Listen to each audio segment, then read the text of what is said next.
Assalamualaikum dan selamat sejahtera. Bersama saya Cikgu Yus kali ini dalam fasa 3 kimia di mana silapnya. Fokus kita kali ini adalah bagi soalan esei ya. Di sini cikgu senaraikan apa yang penting dalam menjawab esei ya. Tapi sebelum itu kita kena tahu bahawa esei dalam kimia terdapat dua bahagian iaitu respon terhad dan respon terbuka. Biasanya respon terhad ni bagi soalan bahagian B, manakala respon terbuka bagi soalan esei bahagian C. Jadi pelajar adalah penting dalam menjawab esei, fahami kehendak soalan dan kemudian analisis setiap gambar rajah, jadual, graf ataupun pernyataan yang diberikan. Ini yang biasanya dihadapi oleh pelajar apabila mereka gagal menganalisis data atau maklumat yang diberikan pada soalan. Dan kemudian adalah penting untuk merujuk markah yang diberikan. Di bahagian tepi tu ada markah. Jadi kena fokus kepada markah supaya pelajar tahu berapa banyak isi yang perlu disenaraikan. Dan yang paling penting, tulis jawapan yang tepat tetapi memudahkan untuk anda sendiri membuat semakan. Ada kalanya pelajar menjawab soalan panjang lebar tetapi tiada skor. Ini kerana mereka sendiri agak sukar untuk membuat semakan apa yang perlu ada dan kebanyakan mereka kadang-kala tulis perkara yang tidak diperlukan. Jadi di sini cikgu berikan hanya beberapa contoh saja ya. Jadi contoh yang pertama, jadual menunjukkan nilai pH bagi asid nitrik dan asid etanoik yang sama kepekatan. So, rujuk jadual. Kepekatan sama, nilai pH-nya berbeza. Terangkan mengapa nilai pH asid nitrik dan asid etanoik berbeza walaupun kepekatannya sama. Jadi 4 markah ya. Jadi di sini cikgu cuba kongsikan antara cara yang pelajar boleh tulis. Cikgu sebenarnya galakkan kalau di sini 4 markah, di sini pelajar tulislah poin 1, 2, 3, 4. Ada juga pelajar yang nak tulis dalam bentuk ayat bersambung. Tak ada masalah ya, sebab sebelum ni ada juga pelajar saya yang buat begitu. Namun mereka sendiri gagal nak buat semakan. Daripada 4 markah, biasanya mereka akan dapat 3 sahaja. Jadi yang pertama pelajar kena tahu siapa itu asid nitrik dan asid etanoik. Itu adalah poin pertama yang pelajar perlu tulis. Asid nitrik merupakan asid kuat tetapi asid etanoik adalah asid lemah. Yang kedua, asid nitrik mengion lengkap dalam air tetapi asid etanoik mengion separa dalam air. Jadi yang ini pastikan pelajar tulis ayat yang tepat dalam air. Dan yang ketiga, asid nitrik menghasilkan kepekatan ion hidrogen yang lebih tinggi berbanding asid etanoik. Manakala poin yang keempat, semakin tinggi kepekatan ion hidrogen, semakin rendah nilai pH sesuatu asid. Ini untuk asid. Kalau alkali pun boleh keluar bentuk soalan seperti ini ya. Jadi contoh yang seterusnya 1B. Jadual menunjukkan keputusan pentitratan antara asid sulfurik 1.0 mol per desimeter padu dengan 25 cm padu larutan natrium hidroksida. Jadi pelajar lihat jadual yang diberikan. Tuliskan persamaan kimia terlibat. Biasanya kita lihat skor persamaan kimia ni memang 2 markah. Maknanya persamaan perlulah menggunakan formula yang betul dan seimbang. Jadi skornya 2. Berdasarkan jadual tersebut, tentukan isi padu purata asid. Yang ini Pada fasa yang pertama dan yang kedua, cikgu dah sentuh berkaitan dengan formula kimia, persamaan kimia, cara menghitung. Jadi kita masukkan dalam fasa ketiga.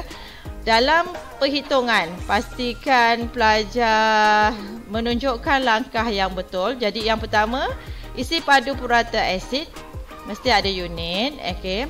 Bilangan mol asid sulfurik menggunakan formula MV per 1000. And then yang di sini adalah nisbah mol. So kalau kita rujuk di sini, 1 mol asid sulfurik bertindak balas dengan 2 mol natrium hidroksida. Jadi kalau sini 1, sini 2. Jadi kalau di sini 0.01, natrium hidroksida ni 0.02. Dan jawapan akhir mestilah berunit ya. Soalan tanya kemolaran natrium hidroksida. Jadi di sini kemolarannya adalah 0.8 mol per desimeter padu. Contoh yang kedua, ini dia bagi satu pernyataan. Berdasarkan pernyataan di atas, terangkan bagaimana lateks bertukar kepada pepejal. Didapati lateks akan bertukar pepejal apabila dibiarkan semalaman. Juga di sini 4 markah. Jadi kita kena tahu kenapa lateks boleh bertukar menjadi pepejal. Jadi yang pertama disebabkan oleh bakteria. So mesti kena tulis bakteria. Di udara menghasilkan asid yang mengandungi ion hidrogen. So apa yang dilakukan oleh ion hidrogen? Ion hidrogen akan meneutralkan charge negatif pada membran protein lateks. So, apa pula yang berlaku setelah membran protein neutral? Zarah-zarah getah menjadi neutral dan mula berlanggar antara satu sama lain menyebabkan membran protein pecah. Dan ini menyebabkan molekul getah bergabung. Tulis, ini wajib dan akhirnya getah menggumpal. Jadi kalau kita tulis 1, 2, 3, 4, kita boleh kesan kalau ada kesilapan atau kesalahan yang mungkin kita lakukan semasa menulis jawapan. Jadi kita boleh baiki awal lah, kita kesan awal. Tapi kalau kita tidak menulis jawapan dengan cara yang betul, jadi kita sendiri tak boleh nak semak jawapan kita tu. Okey, itu cadangan daripada cikgu lah. Contoh 2B, Raja menunjukkan penukaran sebatian X kepada sebatian Y dan sebatian Z.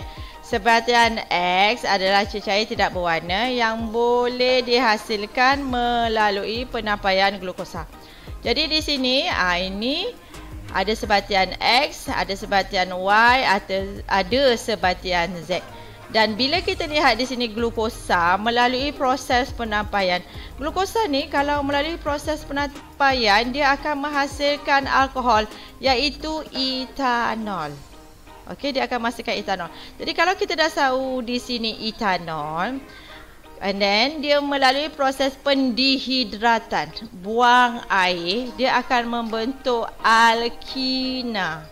Jadi etanol, etina. Dan tindak balas 1, okey, ada kalium manganat berasid, iaitu ini adalah tindak balas pengoksidaan.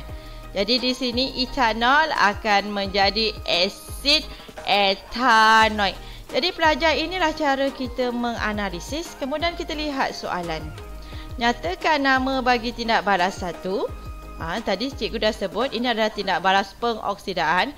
Dan kenal pasti siri homolog 1. Formula molekul 2. Formula struktur 3. Bagi sebatian X, Y dan Z 10 markah. Saya bagi soalan ini pada pelajar saya, dia buat satu muka surat. Memang betul dia dapat markah 10. And then cikgu bagi cadangan. Adalah macam mana kita nak dapatkan 10 markah tetapi dengan cara penulisan yang lebih ringkas dan tepat. Jadi cikgu tunjukkan jadual ini. Okey. Jadi ini nak dapat 10 markah tindak balas 1 pengoksidaan. Maknanya cikgu cadangkan kita buat dalam bentuk jadual. Jadi siri homolog, okey, X tadi alkohol, Y alkina, Z asid karboksilik. Itu siri homolog. Formula molekul sebab kita tahu tadi etanol, etina, and then ini asid etanoik. Jadi kita dah tuliskanlah formula molekulnya diikuti dengan formula struktur. So di sini dapat 10 markah buat dalam bentuk jadual. Okey, contoh masih lagi contoh 2 seterusnya. Hitungkan isi padu gas karbon dioksida yang terhasil apabila 7.0 gram sebatian Y terbakar dalam oksigen berlebihan. So sebatian Y terbakar dalam oksigen berlebihan bermakna hasilnya mesti karbon dioksida dan air. So sekali lagi melalui perhitungan persamaan kimia seimbang 2 markah. Dapatkan GC molar sebatian Y. Dapatkan bilangan mol sebatian Y. Nisbah mol dan jawapan akhir dengan unit yang betul. So di sini 6 markah. Okey, contoh yang ketiga, jadual menunjukkan bagi maklumat bagi 4 sebatian organik R, S, T dan U. So di sini soalan ni, ini cikgu gariskan dah. Sebenarnya ianya memberi maklumat penting bagi sebatian-sebatian organik yang disenaraikan.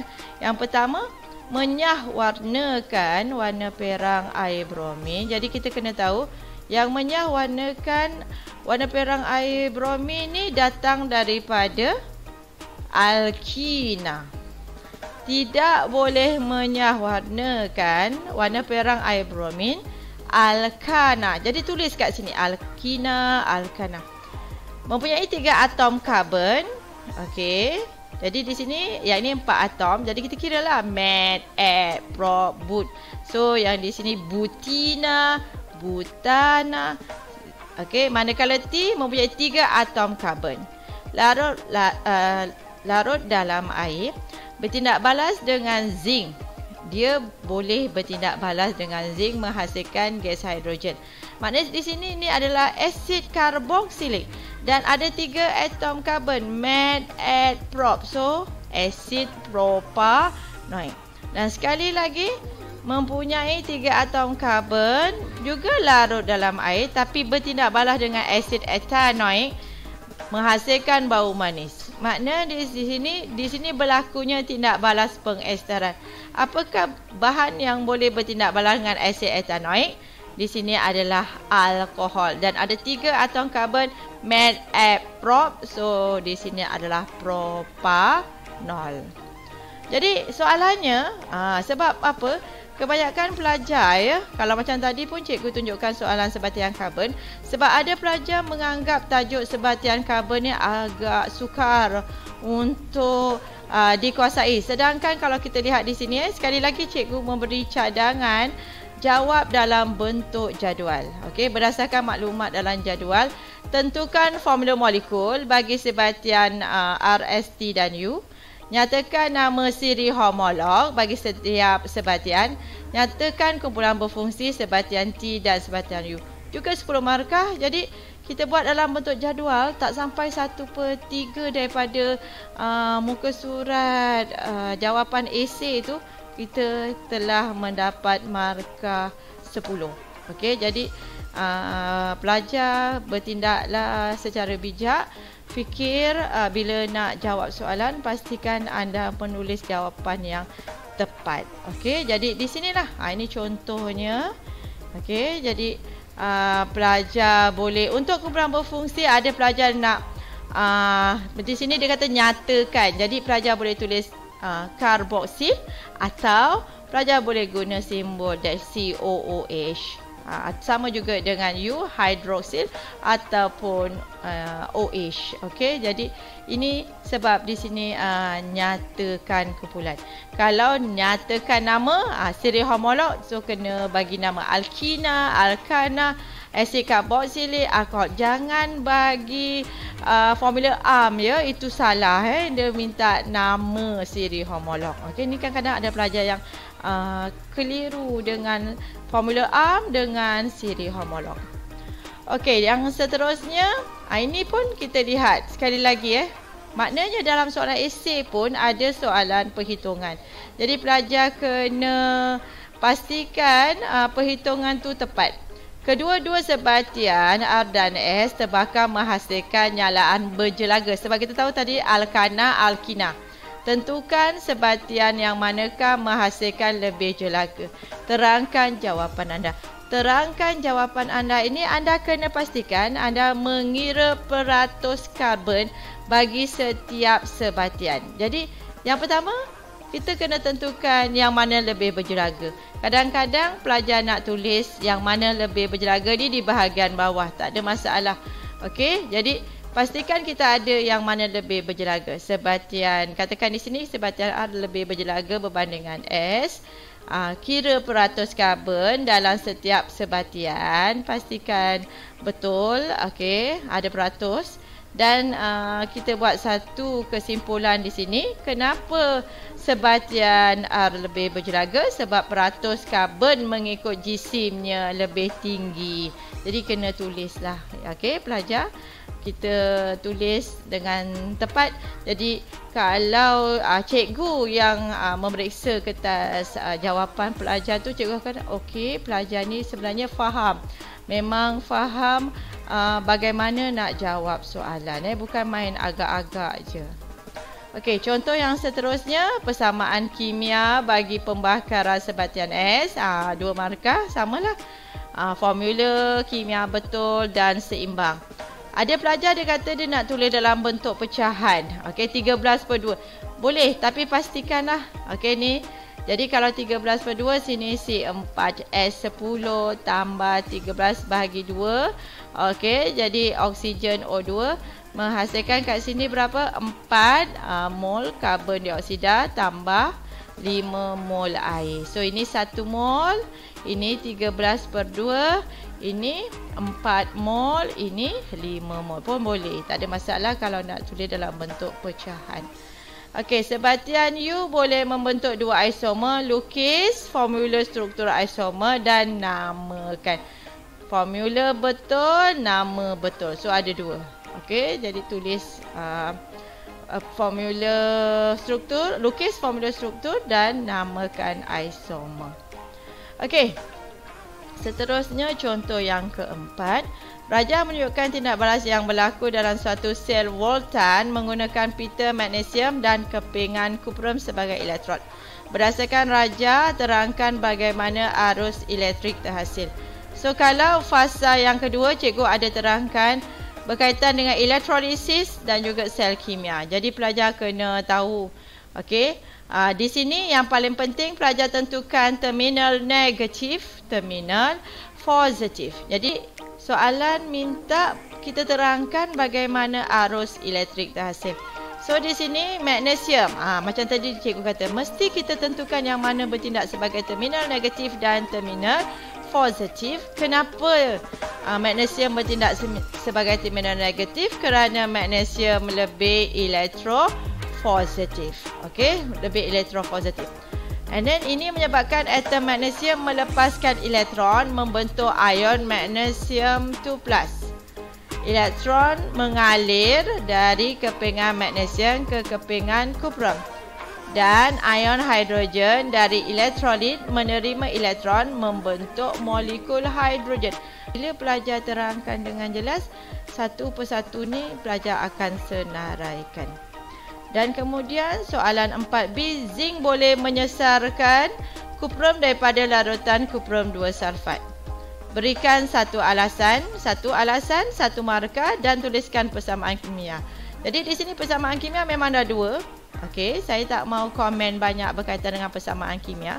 Kalau pelajar lihat dalam kertas 2 ni, kadang-kala persamaan kimia tu kita boleh jumpa dekat 8 kali. Okey, jadi daripada soalan bahagian A sampai soalan AC tu 8 kali. Persamaan kimia, persamaan ion, setengah persamaan. Jadi kita akan jumpa banyak persamaan dan beberapa jenis persamaan. Jadi yang pertama, alasannya zinc lebih elektropositif. Okey, zinc lebih elektropositif berbanding kuprum. Okey, ataupun zinc lebih elektropositif. Jadi di sini pelajar dapat 1 markah dan persamaan kimia dengan formula yang betul dan seimbang 2 markah, so dapat 3 markah. Okey, soalan 4C.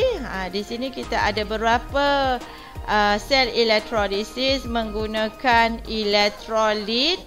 Okey. Larutan kuprum 2 klorida yang di sini dengan kepekatan 0.0000001 mol per desimeter padu. Yang ini 1.0 mol per desimeter padu. Yang ini sama dengan set 1. Kalau kita lihat di sini 1.0 mol per desimeter padu dan kita lihat ionnya adalah klorida, ini sudah faktor kepekatan 1.0 mol per desimeter padu ni sudah pekat. And then kita akan rujuk elektrod yang digunakan. Set 1 karbon. Dalam siri elektrokimia kita ada 3 faktor yang mempengaruhi ion yang dipilih untuk dinyacas. Dan sebenarnya perubahan pemerhatian tu berlaku di anod. Sebab di katod, pada fasa sebelum ni cikgu pernah beritahu, di katod ni terima saja. Okey, dia akan jadi faktor kedudukan ion dalam siri elektrokimia bagi ion yang dipilih untuk dinyacas. Jadi sebab itu pemerhatian di anod ini kita kena lihat adakah ini faktor kepekatan, adakah ini faktor elektrod atau faktor kedudukan ion dalam siri elektrokimia. Jadi kalau faktor yang pertama ni, ini sebab itu kita kena tahu menganalisis.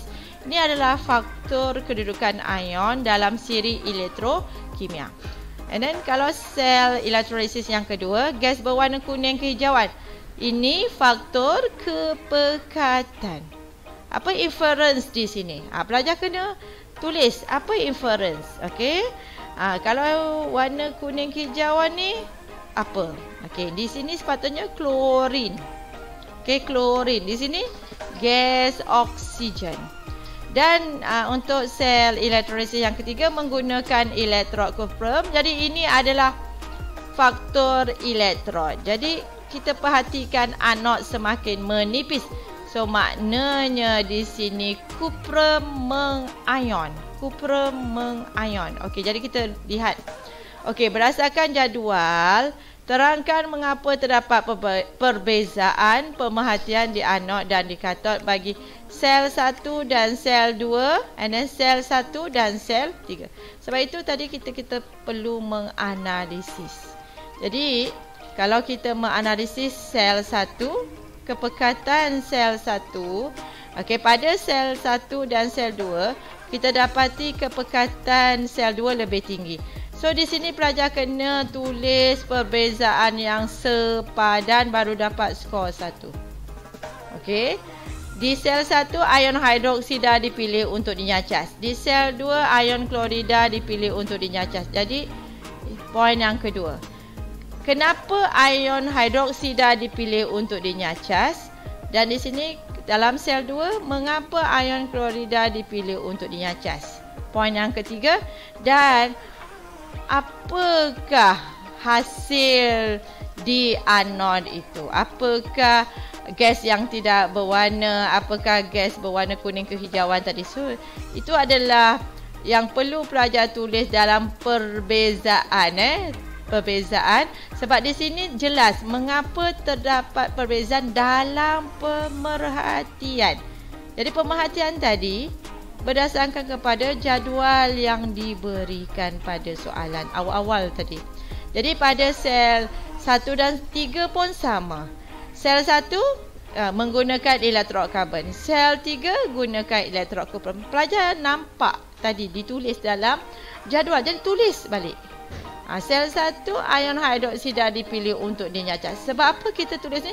Sebab kita nak terangkan yang akhir ni berdasarkan kepada jadual tadi, apakah gas yang tidak berwarna, mengapakah anod menipis. Jadi sebenarnya kita terangkan yang itu. Okey, jadi berdasarkan pemerhatian tadi. Jadi maknanya pada jadual awal kita tuliskan mengapa berlakunya perbezaan. Jadi bila kita senaraikan kita nampak, dan ingat satu, kena bagi perbezaan yang sepadan. Okey, kalau di sini kita tulis menggunakan elektrod karbon, jangan di sini kita cerita pasal kuprum ion, dia tak sepadan di situ. Kita kena guna elektrod karbon, elektrod kuprum ion, ini baru sepadan. Ada pelajar dia nak tulis dalam ayat sambung macam karangan, boleh, tapi kadang-kadang dia akan tertinggal mana-mana isi ni. Okey, jadi bahagian sel 1 dan 2 tadi 4. So ini pun 4, jadi markahnya 8. Dan yang kemudiannya dalam sel 3, okey, warna biru larutan kuprum 2 klorida tidak berubah. Terangkan mengapa. Okey, dia tak berubah sebab dia gunakan kuprum sebagai elektrod. Jadi alasannya ada dua. Yang pertama, kepekatan ion kuprum 2 sebelum dan selepas elektrolisis adalah sama. Kenapa sama? Kadar pengayonan kuprum di anod adalah sama dengan kadarnya cas ion kuprum 2 di katod. Jadi pastikan pelajar jangan tertinggal tulis perkataan kadar pengayonan. Kadang-kadang pelajar yang tulis pengayonan kuprum. Jadi di sini ada keyword yang pelajar perlu ingat. Okey. Jadi contoh 5, sebenarnya contoh 1 sampai contoh keempat itu adalah respon terhad, dan sebenarnya cikgu hanya dapat bagi satu contoh respon terbuka, iaitu pada contoh 5 sahaja. Persamaan menunjukkan tindak balas antara zinc dengan asid X. Okey, asid X adalah asid monoprotik. So asid monoprotik kita ada asid hidroklorik dan asid nitrik dan asid etanoik. Itu asid yang biasa kita gunalah. Okey, kita jarang guna asid metanoik. Okey, kalau pelajar nak tulis. Okey, jadi di sini zinc bertindak balas dengan asid X menghasilkan garam dan membebaskan gas hidrogen. Berdasarkan persamaan, cadangkan asid X dan kenal pasti garam Y, 2 markah. Daripada jawapan anda di 5A1 tuliskan persamaan. Jadi di sini cikgu nak beritahulah macam mana soalan ni boleh jadi respon terbuka. Maknanya ada beberapa pilihan jawapan. Pelajar boleh pilih asid hidroklorik, pelajar boleh pilih asid nitrik, pelajar boleh pilih asid etanoik. Maknanya jawapan ni bukan satu saja. Mesti pilih asid hidroklorik. Itu bukan. Jadi bila ada beberapa pilihan jawapan, dia menjadi respon terbuka, ya. Jadi kalau pelajar pilih asid hidroklorik, di sini zinc klorida. Cadangkan asid X dan kenal pasti garam Y. So nak tulis formula atau nak bagi tulis nama penuh garam tadi pun boleh. Kalau asid nitrik, zinc nitrat. Yang saya katakan beberapa pilihan jawapan. Tapi perlu sepadan lah, ya. Kalau pelajar pilih asid hidroklorik, jangan bagi nama garam zinc nitrat. Itu dah salah lah. Okey, nama garam tu kita tak terima. Begitu juga dengan persamaan. Kalau pilih asid hidroklorik, inilah persamaannya. Okey, asid nitrik, asid etanoik. Okey, so pilih. So kita lihat di sini ada beberapa pilihan jawapan pelajar. Otomatik kita tahu itu adalah soalan respon terbuka. Okey, sama jugalah dengan ni. Kita ada zinc sulfat, kita ada zinc nitrate, kita ada zinc klorida. Kita ada larutan R, kita dan tindak balas bersamanya akan membentuk zinc karbonat dan garam. Okay, ini tindak balas 1, and then apabila zinc karbonat ini berlakunya tindak balas 2 apabila ditambah dengan asid W. Jadi ketiga-tiga garam ni boleh ditukar kepada zinc karbonat melalui tindak balas 1. Kemudian zinc karbonat bertindak balas dengan asid W untuk membentuk satu garam zinc melalui tindak balas 2. Dengan memilih satu daripada 3 garam pada raja di atas, cadangkan larutan R untuk menyediakan zinc karbonat. Tuliskan persamaan kimia yang terlibat dan huraikan eksperimen makmal untuk menyediakan zinc karbonat. Jadi pelajar, jadi sini dia bagi 3. Dia minta pelajar pilih 1. So maknanya ada mungkin pelajar pilih zinc sulfat, ada yang pilih zinc nitrat, ada yang pilih zinc klorida. Jadi ini kita nampak ada beberapa pilihan jawapan. Dan apa yang pelajar pilih, pelajar perlu cadangkan larutan R. Kemudian pastikan tulis persamaan kimia. And then kena huraikan eksperimen. So markahnya 8.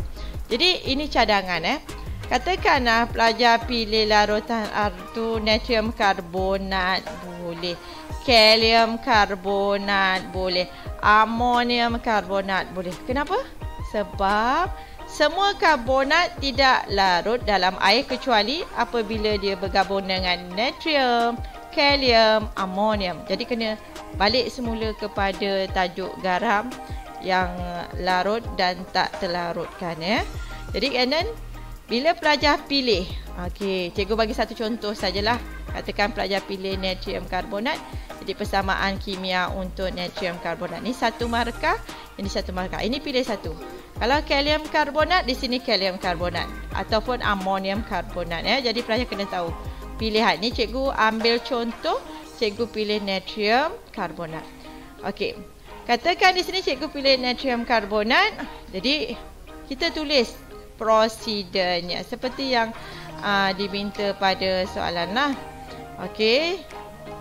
Yang pertama, 50 cm padu larutan zinc sulfat 1.0 mol desimeter padu disukat dan dituang ke dalam bikar A. Kalau kita nak letak bikar A, pelajar nak letak bikar apa? X, Y, terpulang. Okey, kalau kita gunakan bikar, biasanya isi padunya dalam 50. Okey, kita tak dan bila ada larutan ni kita ada MV lah kan, ada isi padu dan ada kemolaran. Jadi pelajar kena biasa tulis. Dan kemudian 50 cm padu larutan natrium karbonat 1.0 mol desimeter padu disukat dan dituang ke dalam bikar B. Okey pelajar ini sebenarnya kita sedang menghasilkan tindak balas pemendakan. Tuangkan larutan dari bikar A ke dalam bikar B. Kadang-kadang pelajar kata, boleh tak bikar B ke dalam bikar A? Tak ada masalah, boleh saja. And then kacau campuran, turaskan campuran, bilas hablu garam yang terhasil dan keringkan hablu garam. Okey, biasanya turas, bilas, keringkan ni memang end of tajuk penyediaan garam ni memang turas, bilas, keringkan. Jadi turas, bilas, keringkan ni pelajar jangan tertinggal tulis saja. Okey, so ini adalah sebenarnya kita sedang menyediakan satu garam yang tidak larut dalam air. Ini adalah tindak balas pemendakan And then cadangkan asid W untuk menyediakan salah satu daripada 3 garam zinc pada rajah tadi tu. Okey, pilih satu asid sama ada pilih satu asid sama ada asid hidroklorik, asid nitrik ataupun asid sulfurik, ataupun kita boleh tulis namanya. So ni pilih salah satu pilih salah satu. Jadi ini 1 markah sahaja. And then katakan cikgu pilih asid hidroklorik. So berdasarkan soalan tuliskan persamaan. Jadi kita tulis persamaan seimbang 2 markah. Dan kemudian kita tulis bagaimana kita nak sediakan garam tersebut yang kita pilih. Tuangkan 25 cm padu asid hidroklorik 1.0 mol per desimeter padu dalam bikar. Tambahkan zinc karbonat secara berlebihan. Mesti berlebihan. Ini adalah penyediaan garam selain garam kalium, natrium dan amonium. Pelajar kena ingat balik lah Okey, penyediaan garam ni. Okey, kemudian kacau larutan dan turas. Okey. Panaskan larutan sehingga tepu, sejuk dan turas. Maknanya berapa kali turas ni? Ada 2 kali turas. Sebab yang pertama, penurasan pertama untuk singkirkan zinc karbonat yang berlebihan. Yang di sini, dan kita bila dah panaskan sehingga tepu, sejuk dan turaskan hablu garam. Dan jangan lupa keringkan hablu garam tersebut. So, Kadang-kadang pelajar nak asingkan, sejukkan garam, turaskan hablo garam, kemudian keringkan hablo garam pun boleh. Okey, pun boleh 5, 6, 7, letak nombor kat sini, tak ada masalah. Okey, cuma ni cikgu nak merujuk pada skor 8, jadi kat sini ada 5 dia punya prosedur, 5, 6, 7 persamaan kimia dan pilihan satu asid, jadi ada 8 markah ya, ada 8 markah. Yang ini satu saja. Jadi cikgu rasa setakat ini saja perkongsian cikgu untuk penulisan esei bagi kertas 2 kimia. Cikgu harap perkongsian ini dapat membantu pelajar-pelajar di luar sana. Harap ianya dimanfaatkan dan boleh membantu pelajar untuk meningkatkan tahap penguasaan menulis esei dengan lebih baik. Sekian saja daripada saya. Assalamualaikum dan terima kasih.